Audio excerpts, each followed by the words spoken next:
Selamat datang pada video pembelajaran tentang uniknya flora fauna Indonesia, Unit 3 Penyelamatan Flora Fauna.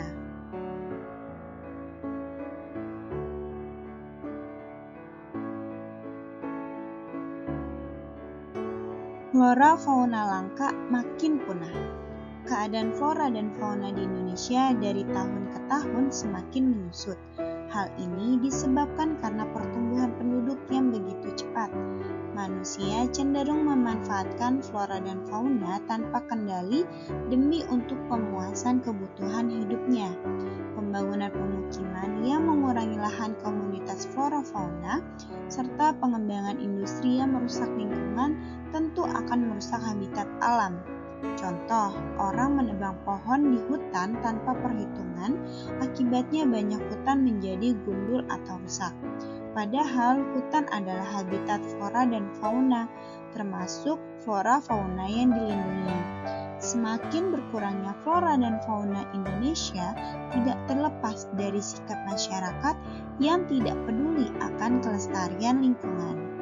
Masyarakat hanya mau mengambil sumber daya alam, tetapi tidak memperhatikan kelangsungan hidup penghuninya.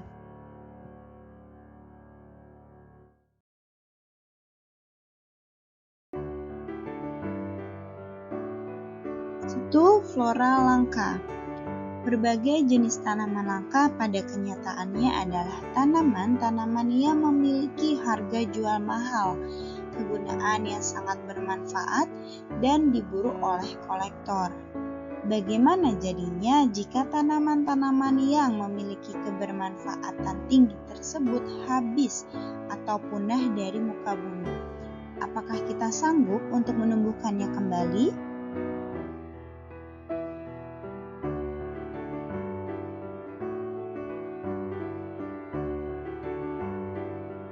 International Union for Conservation of Nature and Natural Resources, suatu lembaga konservasi internasional, telah memberikan peringatan yang disebut IUCN Red List kepada pemerintah Indonesia.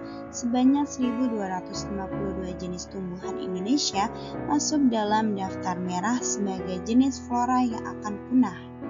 Adapun kriteria penetapan daftar merah adalah kritis, genting, rawan, hampir terancam, dan kurang mendapatkan perhatian. Jenis tanaman yang kritis akan habis antara lain engkawang, pahlar, dan ulir. Pemerintah Indonesia berusaha untuk menjaga kelestarian tanaman langka dengan menetapkan jenis tanaman langka berdasarkan pada 4 kriteria, yaitu yang pertama ada kelangkaan, kedua keterancaman, 3 ada nilai manfaat, dan keempat pelestarian. Dari kriteria tersebut disusunlah 3 skala prioritas. Prioritas pertama merupakan kategori kritis yang menuntut untuk segera dilakukan konservasi. Pohon endemik dengan sebaran sempit yang termasuk dalam kategori kritis seperti Dipterocarpus litoralis, Dipterocarpus cinereus, Fatica bantamensis, dan Fatica javanica spesies javanica yang dikhawatirkan akan punah dalam waktu dekat.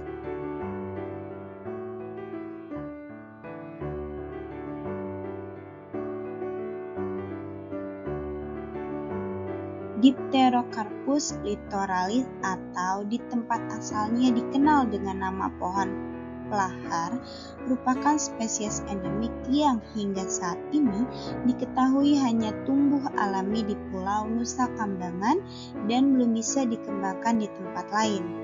Pohon kayu ini memiliki nilai ekonomis tinggi karena kualitas kayunya yang kuat, lurus, dan awet, cocok untuk pembuatan bahan bangunan, terutama kapal perahu. Karena mahal, ini menjadikan pohon pahlar sebagai kayu yang digemari pembalak liar setempat. Penyebarannya yang sangat terbatas, daya regenerasi yang lambat, serta tingginya pembalakan liar mengakibatkan status konservasi pahlar tergolong tanaman kritis punah dalam daftar merah IUCN. Prioritas kedua termasuk jenis pohon yang mendesak untuk dilakukan konservasi dengan tingkat keterancaman tinggi serta ancaman kepunahan yang terus berlangsung. Jenis tanaman yang termasuk dalam skala prioritas ini adalah spesies Seorojavanica dan Dirobalanops aromatica. Untuk prioritas ketiga, sebaran pohon endemik masih terbilang cukup luas, tapi punya tingkat keterancaman yang tinggi. Spesies-spesies yang termasuk dalam prioritas ini antara lain Eusidorax swageri, Anisoptera costata, Sorea pinana, Dorio oceanus, Dorio graveolens, dan Castanopsis argentea. Berikut ini daftar tanaman Indonesia yang dikhawatirkan akan punah.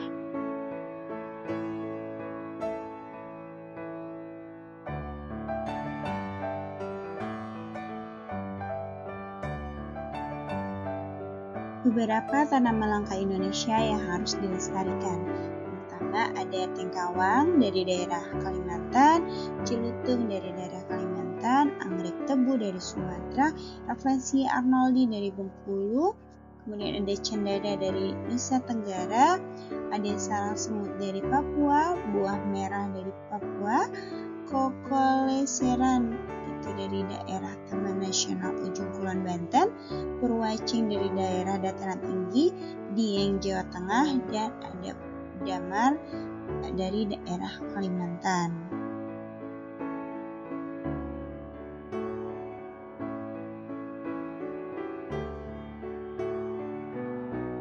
Dua, fauna langka. Sama dengan berbagai tanaman langka yang perlu dilestarikan, demikian halnya beberapa jenis fauna yang sudah langka. Kelangkaan berbagai jenis hewan terutama terjadi karena sikap manusia yang memburu dan memanfaatkannya tanpa memperhatikan kelestarian habitatnya.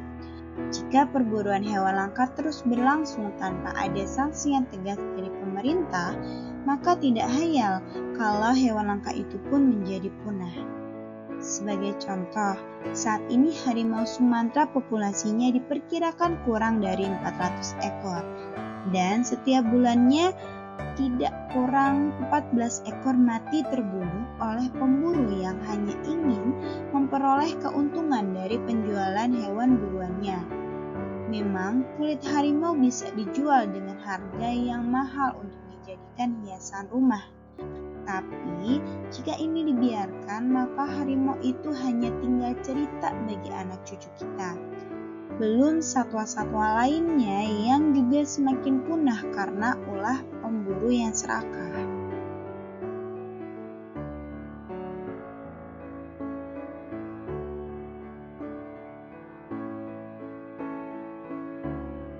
Badak bercula satu yang dilindungi di ujung kulon saat ini tinggal sekitar 50 ekor. Jika kita tidak melindungi dan berupaya untuk mengembangbiakan, maka tamatlah cerita tentang badak bercula satu yang menjadi andalan suaka marga satwa di ujung kulon. Demikian juga ikan pesut mahakam yang hanya tinggal sekitar 50 ekor. Ikan pesut yang menjadi daya tarik wisatawan asing ini akan menghilang tanpa ada generasi pengganti.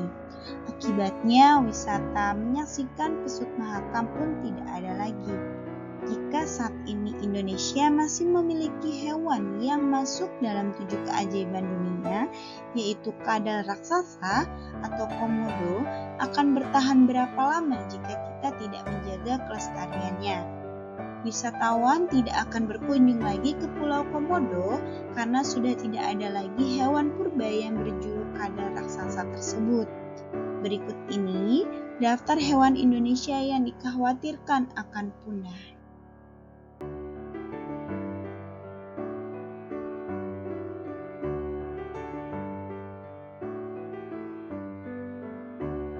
Konservasi flora fauna di Indonesia. Jika beberapa tanaman penting dan bermanfaat mulai punah, hewan-hewan endemik juga menyusut jumlahnya, apa yang sebaiknya kita lakukan? Apakah kita akan membiarkan saja tanaman dan hewan yang akan mengalami kepunahan tersebut? Ataukah kita akan berusaha untuk melindungi dari kepunahan? Anda tentu tidak ingin kehabisan oksigen dalam bernapas. Anda tentu juga tidak ingin mati kelaparan karena kekurangan bahan pangan. Anda tentu tidak ingin bumi ini berantakan karena ketidakseimbangan ekosistem. Ada contoh sederhana, di suatu wilayah penduduknya beramai-ramai memburu burung ciblek. Karena burung ciblek laku dijual dengan harga yang mahal. Karena setiap hari burung ciblek berburu, maka di daerah tersebut burung ciblek habis. Padahal makanan burung ciblek adalah serangga dan ulat. Akibatnya, tanaman pertanian pada mereka habis dimakan ulat dan belalang. Bahkan, ulat dan belalang tidak hanya menghabiskan tanaman pertanian, tetapi juga menyebar ke pemukiman dan tentu menyebar penyakit gatal-gatal. Itulah akibat yang ditimbulkan dari ketidakseimbangan ekosistem.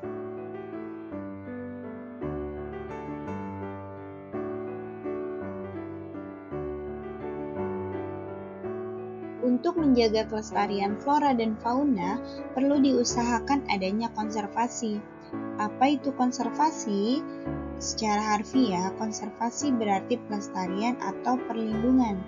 Konservasi adalah upaya-upaya pelestarian lingkungan dengan memperhatikan manfaat yang bisa didapatkan dengan cara tetap mempertahankan keberadaan setiap komponen lingkungan untuk pemanfaatan di masa yang akan datang.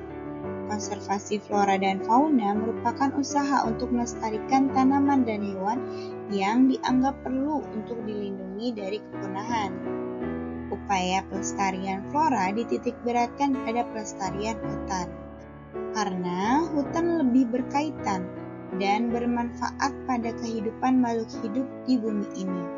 Hutan merupakan lingkungan yang dapat menghasilkan sumber air. Hutan dapat menghasilkan O2 atau oksigen yang penting untuk pernapasan makhluk hidup atau paru-paru dunia, serta merupakan sumber penghasilan manusia. Kekayaan alam baik flora maupun fauna perlu dilindungi untuk berbagai keperluan. Diperlukan upaya dan langkah-langkah konservasi untuk menjaga kelestarian flora dan fauna. Adapun kriteria pemilihan kawasan konservasi mencakup kekasan, keterancaman, dan kegunaan konservasi tersebut. Berdasarkan Undang-Undang Nomor 26 Tahun 2007, kawasan yang dilindungi bagi pelestarian alam terbagi menjadi dua, yaitu kawasan pelestarian alam dan kawasan suaka alam.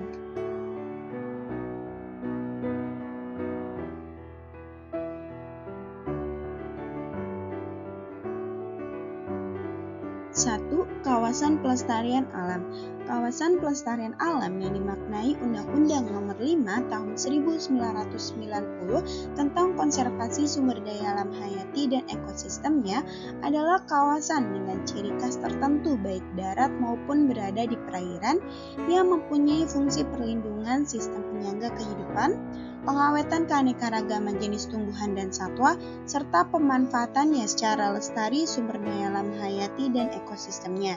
Sedangkan WWF Indonesia 2013 menjelaskan bahwa kawasan pelestarian alam adalah hutan dengan ciri khas tertentu yang mempunyai fungsi pokok perlindungan sistem penyangga kehidupan, pengawetan keanekaragaman jenis tumbuhan, satwa, dan pemanfaatan secara lestari sumber daya alam hayati dan ekosistemnya.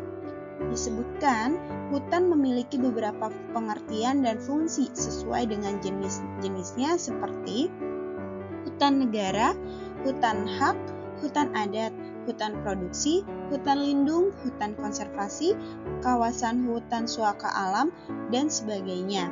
Jenis kegiatan dalam pelestarian alam hutan mencakup pertama, kegiatan pemancangan batas kawasan hutan, kedua, pemeliharaan batas, ketiga, mempertahankan luas dan fungsi kawasan hutan, keempat, pengendalian kebakaran hutan, kelima, reboisasi dalam rangka rehabilitasi lahan kritis pada kawasan hutan, dan keenam, pemanfaatan jasa lingkungan.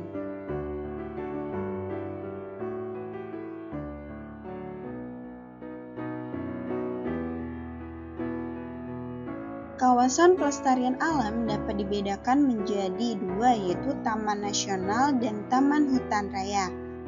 Taman Nasional. Kawasan pelestarian alam Taman Nasional adalah kawasan atau wilayah yang dilindungi karena nilai-nilai lingkungan alaminya, lingkungan sosial budayanya, atau karena hal-hal lain yang serupa dengan itu.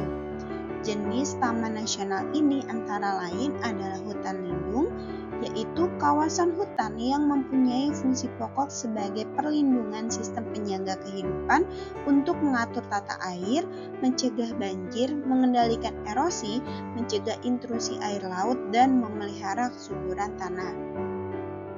Fungsi lain dari kawasan taman nasional adalah untuk tujuan penelitian, ilmu pengetahuan, pendidikan, penunjang budidaya, pariwisata, dan rekreasi.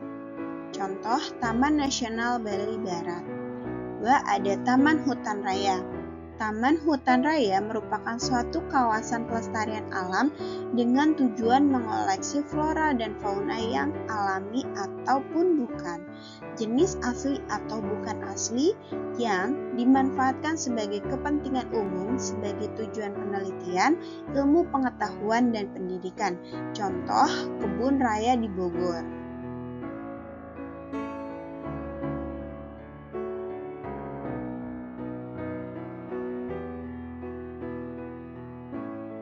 Kawasan suaka alam. Kawasan suaka alam memiliki ciri khas baik di darat maupun di perairan yang mempunyai fungsi pokok sebagai kawasan pengawetan keanekaragaman tumbuhan dan satwa serta ekosistemnya yang juga berfungsi sebagai sistem penyangga kehidupan. Kawasan suaka alam ini dibedakan menjadi 3. Pertama, ada cagar biosfer. Cagar biosfer merupakan kawasan yang dilestarikan untuk melindungi flora dan fauna yang ada di dalamnya. Cagar biosfer juga meliputi kawasan yang merupakan hasil budidaya manusia, yaitu suku-suku terasing. Pada kenyataan di lapangan, cagar biosfer tidak selalu berdiri sendiri, tetapi juga menyatu dengan cagar alam. 2. Ada cagar alam atau suaka alam. Cagar alam merupakan suaka alam yang keadaan alamnya memiliki kekhasan tumbuhan, satwa, dan ekosistem tertentu. Suaka alam bertujuan untuk melindungi hewan, tumbuh-tumbuhan, tanah, tempat-tempat bersejarah, dan keindahan alamnya. Kawasan suaka alam selain mempunyai fungsi pokok sebagai kawasan pengawetan keanekaragaman tumbuhan dan satwa beserta ekosistemnya, juga berfungsi sebagai wilayah perlindungan sistem penyangga kehidupan. Pengelolaan kawasan suaka alam dilaksanakan oleh pemerintah sebagai upaya pengawetan keanekaragaman tumbuhan dan satwa beserta dengan ekosistemnya.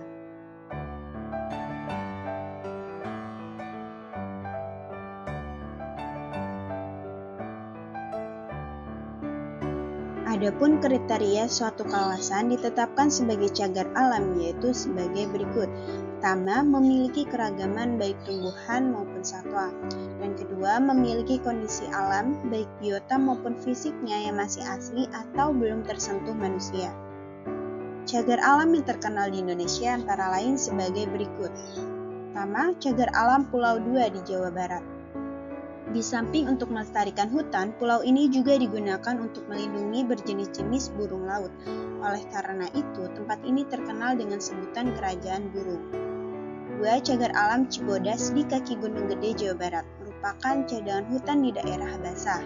3. Cagar alam Ujung Kulon di Banten, untuk melindungi berjenis-jenis binatang yang terkenal antara lain badak, rusa, buaya, banteng, babi hutan, dan burung merak.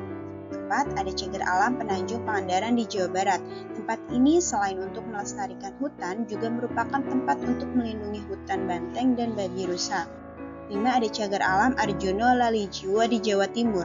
Di tempat ini terdapat hutan alam flora alpin dan berjenis-jenis cemara. Kelima, ada cagar alam Rafflesia di Bengkulu, khusus untuk melindungi bunga Rafflesia yang merupakan bunga terbesar di dunia. Lalu ada cagar alam Sibolangit di Sumatera Utara. Di tempat ini terdapat flora asli khas dataran rendah Sumatera antara lain pohon lebah dan bunga bangkai raksasa. Lalu ada cagar alam Rimbo Panti di Sumatera Barat. Di tempat ini terdapat tumbuh-tumbuhan khas Sumatera Barat dan hewan-hewan antara lain tapir dan si amang.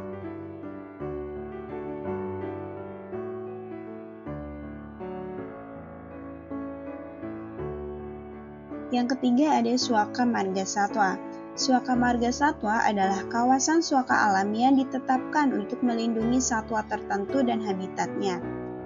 Di dalam Suaka Marga Satwa dapat dilakukan kegiatan untuk kepentingan penelitian dan pengembangan ilmu pengetahuan, pendidikan, wisata terbatas, dan kegiatan lainnya yang menunjang budidaya. Dalam rangka kerjasama konservasi internasional, kawasan suaka alam dan kawasan tertentu lainnya dapat ditentukan sebagai cagar biosfer. Kriteria daerah dijadikan kawasan Suaka Marga Satwa antara lain sebagai berikut. Pertama, merupakan tempat hidup dan perkembangbiakan dari suatu jenis satwa langka. Kedua, merupakan habitat dari suatu jenis satwa langka atau satwa yang dikhawatirkan punah. Ketiga, memiliki tingkat keanekaragaman dan populasi yang tinggi. Keempat, merupakan tempat hidup satwa migran tertentu. Kemudian memiliki kawasan yang luas sebagai habitat jenis satwa yang bersangkutan.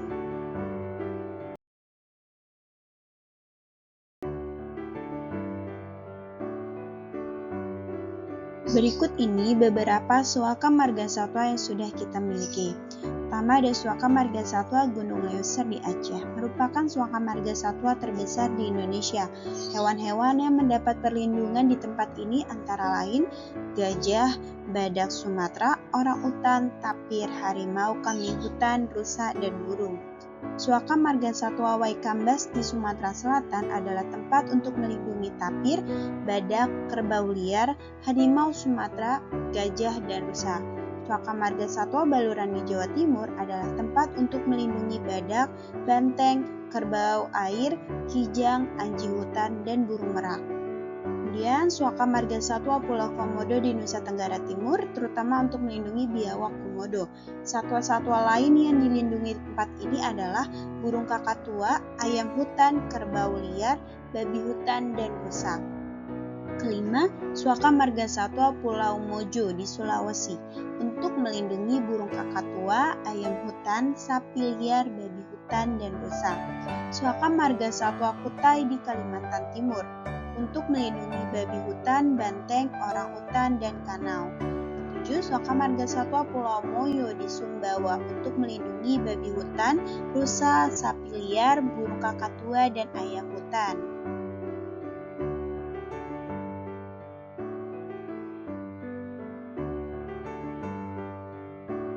Anda sudah mengenal berbagai flora dan fauna yang ada di muka bumi dan lebih paham dengan flora dan fauna Indonesia. Coba Anda sebutkan jenis flora dan fauna apa yang sudah pernah Anda manfaatkan dalam kehidupan dan dimanfaatkan untuk apa? Apakah flora dan fauna yang Anda manfaatkan sangat berperan penting dalam kehidupan? Tidak bisa kita pungkiri manusia tidak mungkin hidup tanpa flora dan fauna di sekitarnya. Untuk memenuhi kebutuhan makan sehari-hari, pemenuhan kebutuhan penunjang seperti bahan bangunan dan obat-obatan, kita membutuhkan berbagai jenis flora dan fauna. Keberadaan flora dan fauna tak dapat dipisahkan dalam kehidupan manusia. Tumbuhan dan hewan mempunyai manfaat yang besar bagi kehidupan manusia. Ada saling ketergantungan antara tumbuhan, hewan, dan manusia untuk kelangsungan hidup mereka masing-masing. Sebagian hewan mempunyai andil dalam pertumbuhan dan persebaran tanaman. Binatang pun hidup dari tumbuhan juga. Bahkan binatang karnivora seperti harimau misalnya sesungguhnya bergantung pada tumbuhan karena makanannya terdiri dari binatang herbivora yang hidupnya dari tumbuhan. Ketergantungan flora dan fauna pada manusia adalah dalam upaya perkembangbiakan, persebaran, dan pelestariannya. Dengan kemajuan ilmu pengetahuan dan teknologi, manusia memanfaatkan flora dan fauna untuk berbagai tujuan.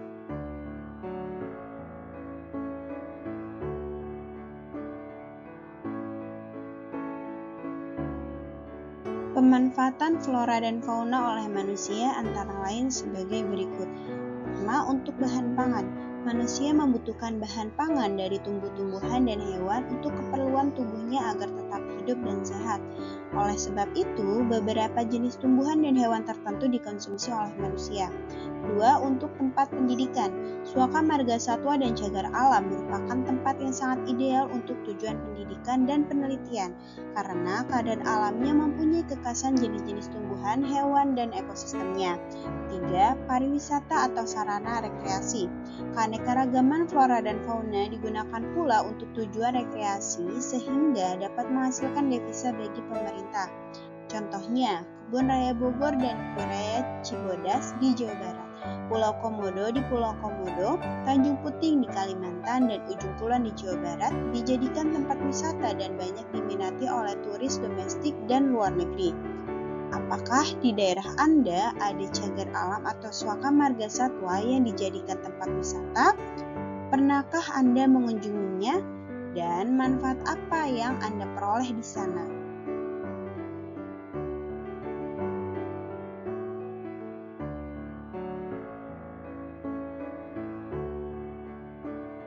Lembaga biologi atau penelitian. Untuk keperluan penelitian dan pengembangan ilmu pengetahuan, Indonesia memiliki lembaga-lembaga biologi seperti berikut. Pertama, Kebun Raya Bogor dengan cabang-cabangnya di Cibodas, Jawa Barat, Purwodadi, Jawa Tengah, Lawang, Jawa Timur, Eka Karya, Bali, dan Sibolangit, Sumatera Utara. Di dalam Kebun Raya Bogor tumbuh semua jenis tanaman tropis sebanyak kurang lebih 16.000 pohon meliputi kurang lebih 6.000 spesies. Herbarium Bogorisen dengan koleksi kurang lebih 1 juta set. Museum Zoologikum Bogorisens menyimpan kurang lebih 600.000 ekor binatang dalam bentuk diawetkan. Lembaga Penelitian Botani Bogor, Lembaga Penelitian Laut di Jakarta.